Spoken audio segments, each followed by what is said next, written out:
یہ 3000 قبل از مسیح کا زمانہ تھا جب بحر قلزم کے مشرقی کنارہ اور عرب کے شمال مغرب میں مدین نامی ایک بستی آباد تھی۔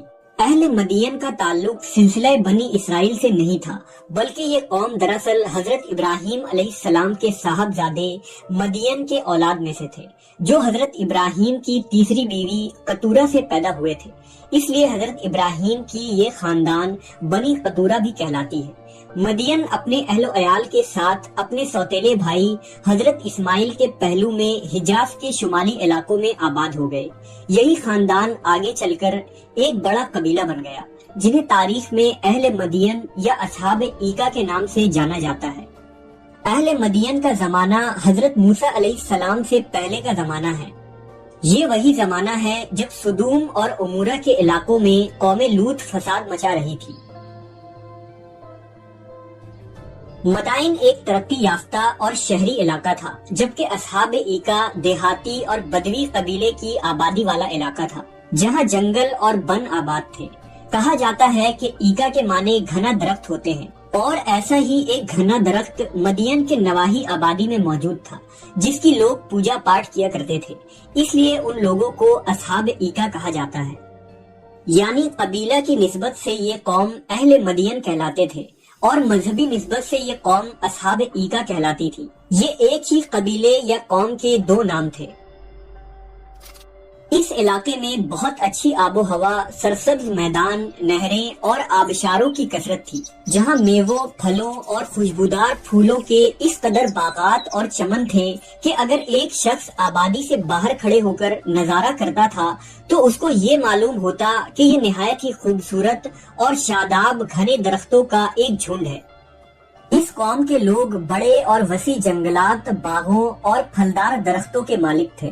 اہل مدین کے لوگوں کا بنیادی پیشہ تجارت تھا۔ اس قوم کے لوگوں کی زندگی پرسکون تھی اور فراوان دولت کے مالک تھے، لہذا اللہ کی عطا کی ہوئی ان نعمتوں کا شکر ادا کرنے کے بجائے اہل مدائن غرور و غفلت میں ڈوب گئے اور زمین میں خوب فساد مچانے لگے۔ دراصل اہل مدائن کے لوگ حقوق اللہ کے ساتھ حقوق العباد میں بھی پامالی کر رہے تھے اور تمام انسانی حقوق کی دھجیاں بکھیر رہے تھے۔ اہل مدائن کفر و شرک میں مبتلا تھے اور درختوں کی پوجا کیا کرتے تھے۔ لین دین اور بیوپار میں بھی وہ بے ایمانی اور ناپ تول میں کمی کیا کرتے تھے۔ راستوں میں بیٹھ کر لوٹ مار کرتے، لوگوں کے اموال چھینتے، غنڈہ ٹیکس وصول کرتے اور قسم قسم کے کفریہ رسم و عقائد کی پیروی کیا کرتے تھے۔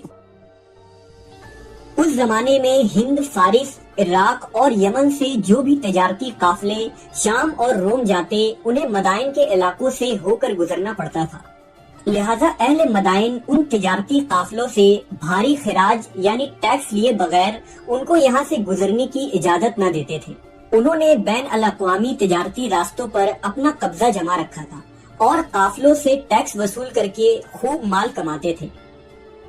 شاید اہل مدائن ہی دنیا کی وہ پہلی قوم تھی جنہوں نے ٹیکس لینے کے رواج کی شروعات کی، لیکن ان ٹیکس کی وصولی کے باوجود ان کے مال کی حرص کبھی کم نہ ہوئی اور وہ لوگ ان راستوں پر گزرنے والے قافلوں پر حملہ کر کے انہیں لوٹ لیا کرتے تھے۔ روایت ہے کہ جس ایکا نامی درخت کی یہ لوگ پوجا کیا کرتے تھے، اس درخت کے آگے ہر 3 مہینے کے بعد ایک خوبصورت کنواری لڑکی کو ذبح کیا جاتا تھا اور اس کے سارے اعضاء کو الگ الگ کر کے دفن کیا جاتا۔ ان لوگوں کا ماننا تھا کہ اگر ایکا درخت کو دوشیزہ کی قربانی نہ دی گئی تو ہمارے کاروبار ختم ہو جائیں گے۔ اسی طرح زناکاری اور فحاشی کا یہ عالم تھا کہ انہوں نے اپنے بازاروں میں خاص انتظام کر رکھے تھے۔ یہ لوگ اپنی بہنوں اور بیویوں کو اپنے کاروباری مرکزوں پر اوڑیاں لباس میں بٹھا دیا کرتے، اور جب کوئی تاجر آتا تو وہ شہوت کے ہاتھوں مجبور ہو کر ان لڑکیوں میں مصروف ہو جاتا، جس سے وہ ناپ تول میں خوب کمی کرتے اور اکثر چیزیں ہی بدل ڈالتے تھے۔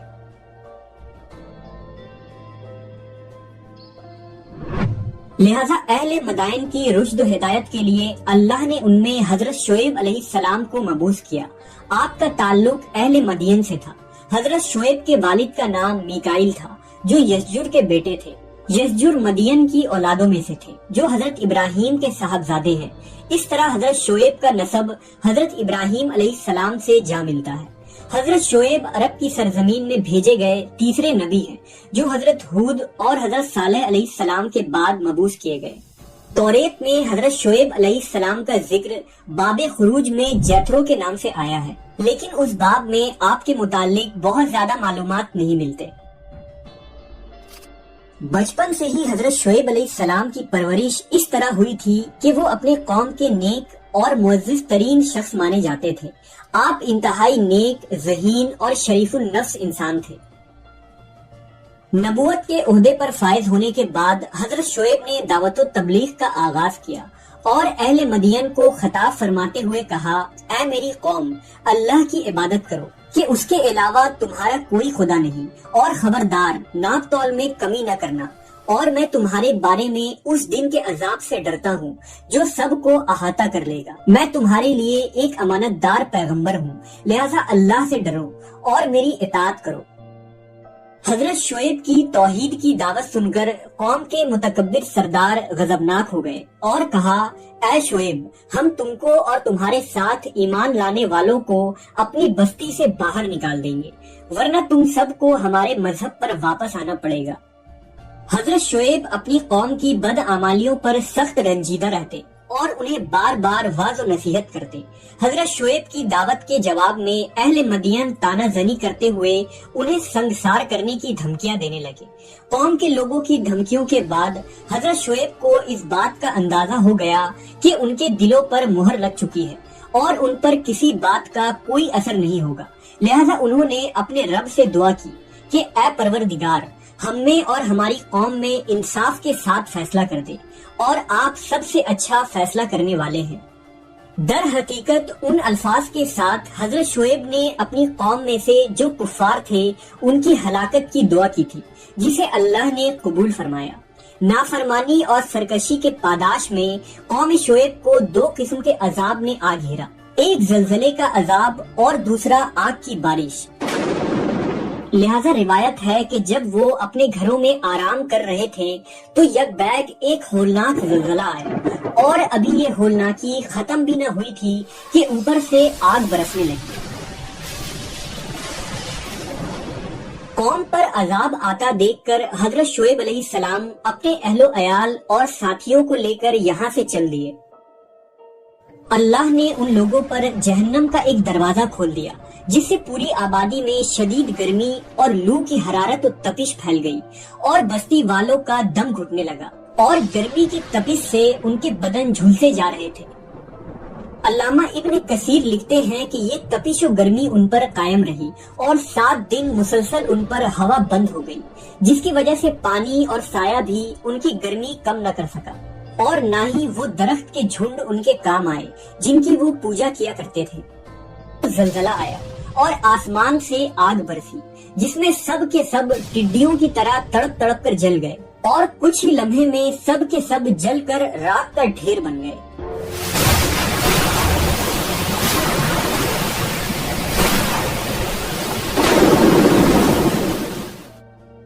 اگلی صبح یہ سرکش اور مغرور قوم اوندھے اور جھلسے پڑے تھے، اور یہ سرسبز و شاداب علاقہ جو کل تک مدائن کہلاتا تھا تاخت و تاراج ہو چکا تھا۔ مفسرین نے لکھا کہ حضرت شعیب علیہ السلام مدائن سے ہجرت کر کے مکہ آ گئے اور آخر دم تک یہی قیام رہا۔ حضرت شعیب نے 400 سال کی طویل عمر پائی اور کعبہ شریف کے غربی جانب مدفون ہوئے۔ بعض مفسرین کے مطابق حضرت شعیب علیہ السلام کی ایک صاحبزادی کا نکاح حضرت موسیٰ علیہ السلام سے ہوا، اس طرح آپ کو حضرت موسیٰ کے سسر ہونے کا بھی شرف حاصل ہے۔ آج مدین کا یہ علاقہ سعودی عرب کے شمالی مغربی ضلع تبوک کے علاقے البدا میں واقع ہے، جسے مدائن شعیب کہا جاتا ہے۔ مغرب میں سب سے پہلے برطانوی سیاح روپیل نے سال 1850 میں مدائن شعیب کا سفر کیا تھا۔ اسی طرح مشہور مورخ حمد الجاسر اور یعقوبی نے بھی اپنی تصنیف میں مدائن شعیب کا تذکرہ کیا ہے۔ ان تحریروں کے مطابق یہ علاقہ 2000 سال قبل مسیح تک آباد تھا۔ مدائن شعیب میں چٹان تراش کر بنایا ہوا ایک قدیم نخلستان ہے، اور یہاں پہاڑوں اور چٹانوں میں بے شمار گھر اور تاریخی عبادت گاہیں تراش کر بنائی گئی تھی۔ آج مدائن شعیب کے یہ ویران نخلستان، وادیاں اور بوسیدہ کھنڈرات چیخ چیخ کر یہ گواہی دے رہی ہیں کہ حقوق العباد کی پامالی کرنے والے ظالم قوم پر جب قہر الہی نازل ہوتا ہے تو وہ صفحہ ہستی سے ہی مٹ جاتے ہیں۔ اصحاب ایکا اور اہل مدائن کو اس روئے زمین پر نشان عبرت بنا دیا گیا، جنہوں نے سچے رسول کا انکار کیا اور شرک و کفر اور تجارتی معاملات میں کمی بیشی کر کے اللہ سے بغاوت کی۔ آج نوع انسان کو صفحہ ہستی سے مٹے ہوئے ان قوموں سے سبق لینے کی ضرورت ہے۔ کیا کہیں ہم خود آج ناپ تول اور لین دین میں ناانصافی کے اس بدعمالی میں مبتلا تو نہیں؟ جبکہ آج معاشرے کا حال یہ ہے کہ عقل کے پیدا کیے ہوئے مذاہب سیکولرزم، لبرلزم، کمیونزم، سوشلزم اور کیپٹلزم کے ماننے والے اقوام جانوروں سے بھی بدتر فکر حیات کے مالک ہیں۔ پیٹ کی خواہشوں نے ان عقل زادوں کو اندھا کر کے انسانی بستیوں میں خون کی ہولی کھیلنے اور ندیاں بہانے کے سوا کوئی کام نہیں سکھایا۔ اکنامک ڈیولپمنٹ اور پروفٹ کی حرف کے نام پر آج کے ملٹی نیشنل کمپنیز کے پیدا کیے گئے لوگ وحشت، درندگی اور دہشت گردی میں بھیڑیوں، شیر، چیتوں اور جنگل میں بسنے والے خونی درندوں کو بھی پیچھے چھوڑ دیا ہے، جنہیں نہ تو حلال و حرام کی تمیز ہوتی ہے اور نہ ہی ناپ تول اور لین دین میں انصاف کی پرواہ۔ لہذا انسانیت کے لیے اسی میں فلاح اور بھلائی ہے کہ وہ اسلام کی دی گئی تجارتی اصولوں اور صاف ستھرے معاملات کو اختیار کرے اور آخری نبی حضرت محمد صلی اللہ علیہ وسلم کی مثالی شخصیت کو اپنائے۔